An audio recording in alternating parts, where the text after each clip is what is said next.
Hey, what's up? Hey, I can't look at anyways. I'm not even gonna try.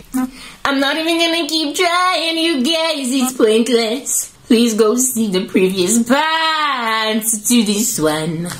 Okay, cool beans, nah. Ex-boyfriend there, I'm not even gonna try. Mara, wait, you can the bank second even. So I'm trying. There we go. Alrighty, so my ex-boyfriend, I told you guys, Utu Moshelis 5 years younger, and then eventually I Pumagui, right? Una se show, why? Una the busy anki really placeholder. And it's stuff like that is like really crushing to a woman's confidence. It's in why ex-boyfriend means a placeholder.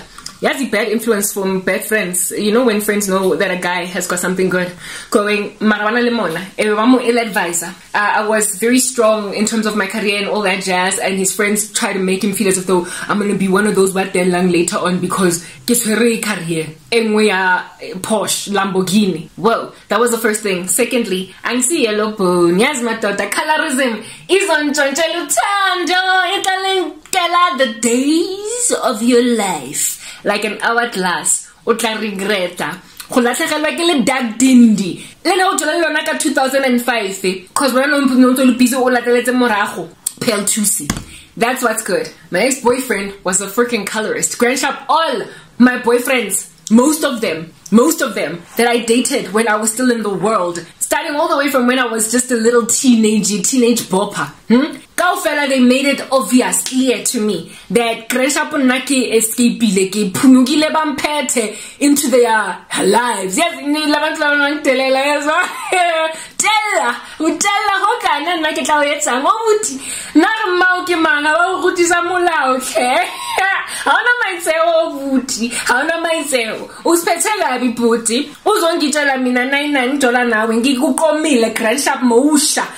at on the day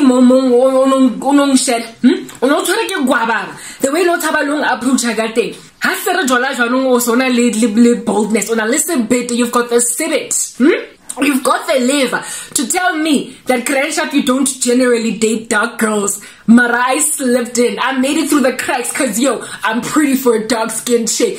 Been getting all that crap all my life. Like yes, guys, rough and more relationship nan. A dude in his life. Otherwise he'd be sitting next to yellow bone. And then he'd be sitting next to me on some pegging usually petum tano yellow marangan peto dark. And I'm like, okay, so does that mean that nyanzola exotic, eh? I'm exotic. I'm one of those dark girls, mara, but pretty. Yeah. So I'm rare. Kill a dark dindi. So I'm mean yo. One boyfriend of mine, I was in high school, and my first love, Nicknally 17. And he was slightly lighter than me. Like this. Like this is his hand, this is my hand, my arm, and then he takes gestures with the hand that he's not using, and he's like white, black, white, black, white, black, white, black. So basically he's saying his hand is white and mine is black. And I'm like, Batong, you are only like 18, 19, and you already think like a dumb guy or in his middle age. Yo, dude, what thing? Lerato that he had for me was out of this world. He started passing me shade. After the issues taking quite peer pressure in causes more dump, and I'm like, dude, I walked away because you literally could not like treat me properly. You imagined you were doing me a massive favor by being with me because, you know, I was a dark girl. I'm tall as well and slender. So it was during the time when I was growing up when the Face of Africa was like a whole thing. And all over the show, everybody was like, why don't you join Face of Africa? Because I look like a model. I was like tall and skinny and I was dark. And you know how Face of Africa, because they look like super African. You know, they look like they're in the center of Congo there with the tribe of Maasai, Kenya. In the Maasai tribe, you look like you could be jumping up and down the way. That was me. So guys fetishized me for the fact that I look like a model, and every so often they threw into my genital space. I'm like, okay, looks like you identified the only pretty dark girl. Anyway, So colorism had a field day with me, and this ex-boyfriend of mine, colorism. And it's ironic because after we broke up, so because he couldn't get over me. That's the thing. He wanted another me, and so he changed his preferences because he lost what he had, and he imagined that he could just find it in somebody that looks like Ukarabo. So according to cousin Yam, before things went awry, every girl he dated after me, because the thing is, I met him, he met me through my cousin Yam. We were at News Cafe, and her boyfriend came to pick her up with this guy, right? My ex-boyfriend, and he was there for, he was not right? But and this guy was like, "Who's your cousin? I like her." That's how I met. So basically, my cousin stayed friends with him because she knew him first, type thing, before me, like, yeah. So and her man, who is now today her husband, was my ex-boyfriend. So they all stayed in contact, even though me and him were broken up. So they got to see what was going on with his life after we broke up. And apparently, almost every new chick that rocked up after me literally was a carbon copy of me. It's like a carbon copy. And the dude just could not stop dating chiquitas that look like me. And I'm like, ow, that's weird. I find it strange because no rata di yellow bone. Before, no busy to highlight that about it. And now you're busy dating nothing but dark chicks who are kind of skinny, tall or not, depending on whether or not you can find one.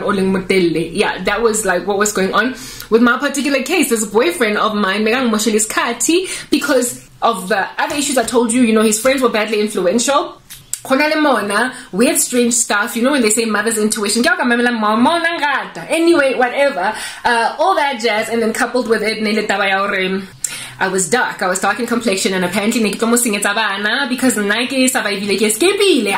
made it into the pretty bank.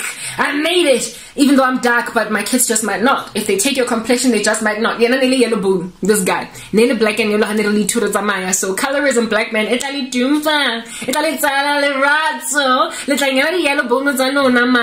the one umuratang get chocolate. Anyhow, so my dark skin caused my ex to pass me a whole bunch of shade, and therefore, place her weight again. He just like chilled. 1 year, 2 years, 3, 4, 5. Get busy. See me, see trouble. When are you gonna marry me? And dude is like, there are many issues. I get when you turn 30. I'll make a decision when I turn 35. I'll make a decision later on. Give me 5 more years. Give me 4 more. I'm like, today.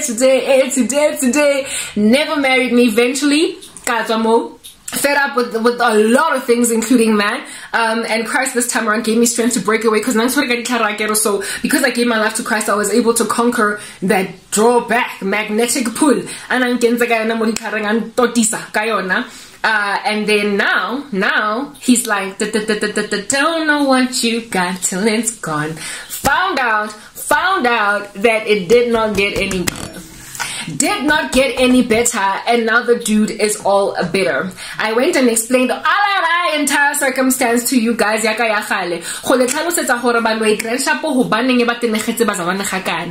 like ones who lost utando that they took for granted, made omungimtana a placeholder, bamhlalisa for years while acting a fool.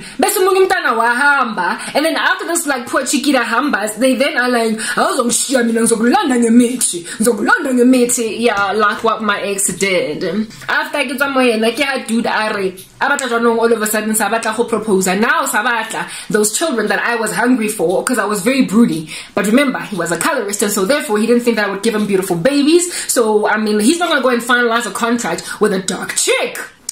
Okay, now he wishes I was his baby mama. Now he wishes he had put a baby in it. Now he wishes he had put a ring on it. Now he wishes he had done all of that since he underestimated that it don't get no better. Let's move to the next part. Hey,